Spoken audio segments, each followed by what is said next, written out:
Back in the day, people thought social media would be a good place for political discourse. Turns out that was a wet dream.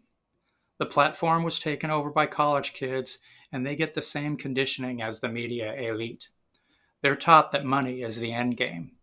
From kindergarten to grad school, they learn to pander to the mob. They grovel for large financial interests and use the whole range of media spin tactics. Needless to say, these aren't the best frames of reference for public dialogue. Actually, it's not all bad. Plenty of channels are produced by regular people. They don't have an axe to grind. They do have specialized knowledge on a variety of topics. They often have good personalities, and it's a pleasure to see emotionally healthy people sharing info out of the goodness of their hearts. It's also nice to hear folk values and common sense instead of the self-interested double talk of the professional class. The content they create is useful and entertaining. There's cooking, home repair, history, geography, and many other interesting topics. The civics channels are where things go wrong. There are the corporate sites, which just recite media talking points. There also are independent channels, and these come in two flavors. Some pretend to be objective, others are blatantly partisan. Both follow the corporate model, which starts with the control of access. Smart people and working class voices are not allowed. Mainstream Christians haven't been seen on public bandwidth since the 1970s. Fundamentalists are given their own channels on the network, militant atheists have comfy seats on the net, and professionals and celebrities fill in the gaps. Needless to say, nobody steps outside of the corporate narrative. Both sides use the same rhetorical tools. Like their friends on TV news, they tell half the story, and that's if you're lucky. They usually tell a much smaller fraction, then warp it with trivia, lies by omission, and tribal hatred. And each side have their favorites. Partisans emphasize hatred, and to manage the algorithm, the independents trade on flattery. Joe Rogan talks about three-fingered alien mummies in Peru. He's posted this lunacy for years. It's just what corporate interests love, and he's been rewarded in the hundreds of millions.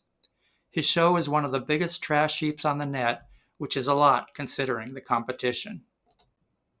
On trigonometry, Rob Snyder explains that the WHO is run by China and Bill Gates, and Bill Gates has too much power. He doesn't mention the Kremlin or the Koch brothers. Also, modern cultures developed over hundreds of thousands of years. That's a long road to hoe for Taylor and Travis. Actually, Western society is a spin-off of Athens and Jerusalem, Mainz, London, Paris, and Philadelphia. That's roughly 3,500 years, but don't let's bother about fourth grade arithmetic. The 538 podcast uses statistical analysis to cover the shallowest topics on Earth. On Valentine's Day, they discuss something called the Romantic Recession in America. Truly a revelation. On November 2, old-school conservative Adam Kinzinger plans to vote Democratic. Supposedly, this is statistically important.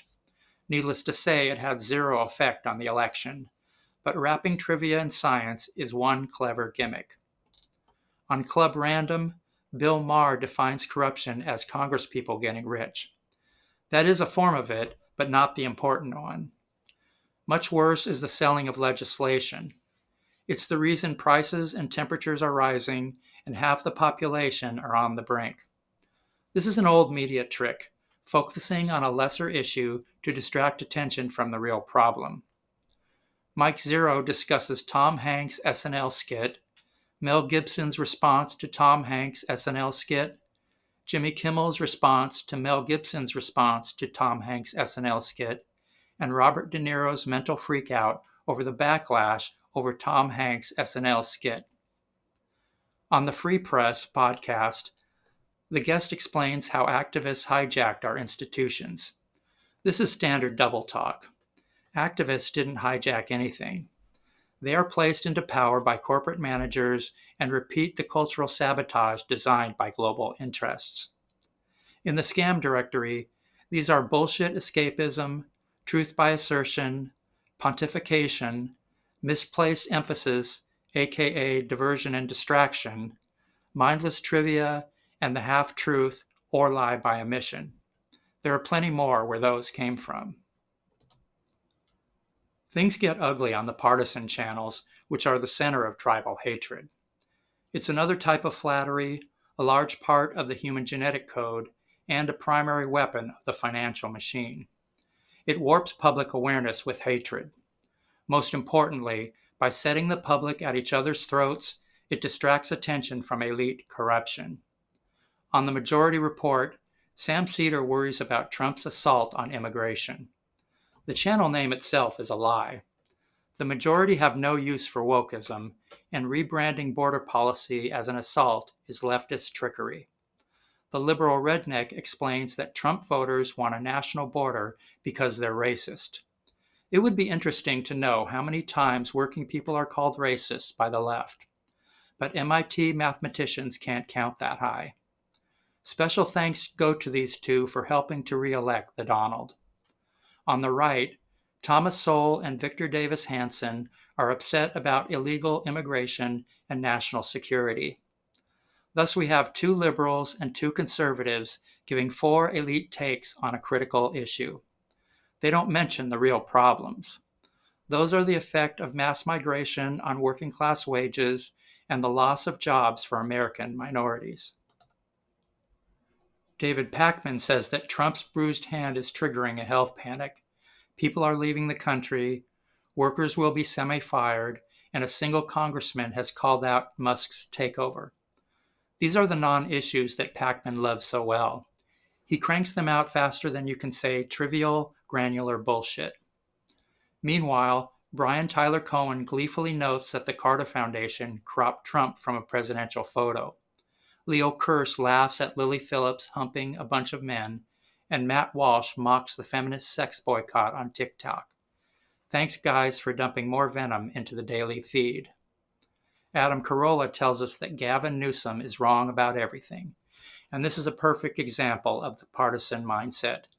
Newsom is wrong about absolutely everything. Carolla and friends are right about everything, have the answers to all problems, and a cake in the oven. It works by exploiting his viewers' taste for two-dimensional narratives. Dad Saves America and Victor Davis Hanson explain that the LA fires burned because of DEI. Like all partisans, they leave out a few details.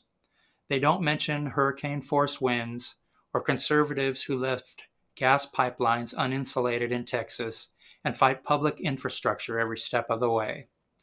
Using tragedies to score political points is nothing new. The sickness of it doesn't register with the public, and it's in regular use on both sides. Also on board with the tactic, Gad Saad and Thomas Sowell blame every outrage on the liberal elite, while ignoring the wreckage of supply-side economics. Robert Reich attacks the Trump nonstop without noticing the class warfare of corporate liberals. Now in his 80s, and after spitting hatred at Christianity for 20 years, Richard Dawkins discovers that he's, quote, a cultural Christian, end quote. It'll be interesting to see how many years will pass before he notices the ethical system that makes his job at Oxford possible. In the scam directory, these are creative language, name-calling and tribal hatred, misplaced emphasis, political theater, hate-mongering, more hate-mongering, false accusation and political opportunism, more hate-mongering, and the blind fucking stupidity of a university blowhard. Needless to say, the hate card is the most popular. But there's a twist. They don't go after pros or celebs. The target is always either a group or a nobody. Conservatives especially enjoy trashing social inferiors. But these are only a few examples. There are many more in constant use across our institutions. But there is a way out. It's called seeing the world as it is. The first thing to look at is the tribal hatred lodged in all of our brains, and it's an easy thing to fix. Step 1 is recognizing that it's there. Step 2 is remembering not to let it warp our judgment. Step 3 is admitting our faults. Everyone is wrong about some things and right about others, and we've all made mistakes. To give a very few examples, liberals are wrong about wokeism and open borders. They're right about civil rights, environmentalism, and the value of American democracy. Conservatives are wrong about vaccines and the 2020 election. They're very wrong about supply side policy. They're right about hard work, tradition, and meritocracy. Step 4 is seeing how we're manipulated by the culture war. Our neighbors are not the problem, and we have plenty in common. The real enemy is the financial network that designs unfair and destructive policies and plays the culture war at full blast 24/7 across the public square. It's also important to understand the political system, but that isn't explained by journalists, economic professors, or dingbats on the net. In brief, both parties are corrupt to the eyeballs. Both are controlled by the same financial interests. They only pretend to fight. Each represents half of the elite agenda. We had 4 years of wokeism, inflation, and open borders. We'll now have extreme forms of supply side, trade war, government shutdown, and tax cuts for the rich. Next comes the primary objective, economic meltdown, which corporations will know how to exploit. These are the real issues to worry about, in contrast to the sugar-coated bullshit of online pundits. Thus we have the political internet, run by greedy college kids producing trash for profit and filled with flattery and trivia, lies by omission, and tribal hatred. All of this and more is covered in the Big Book of Propaganda on Amazon. That names the interest groups that run society. It maps the real economy, in contrast to the fictional version taught in the U. Most importantly, it explains the rhetorical tricks used to manipulate the public. A few are outlined here, and there are many more. The nuts and bolts of corporate trickery are fascinating to behold, and it's imperative to understand them all. Finally, if you think quality intel should win out over the spin machine, please like and subscribe. Thanks.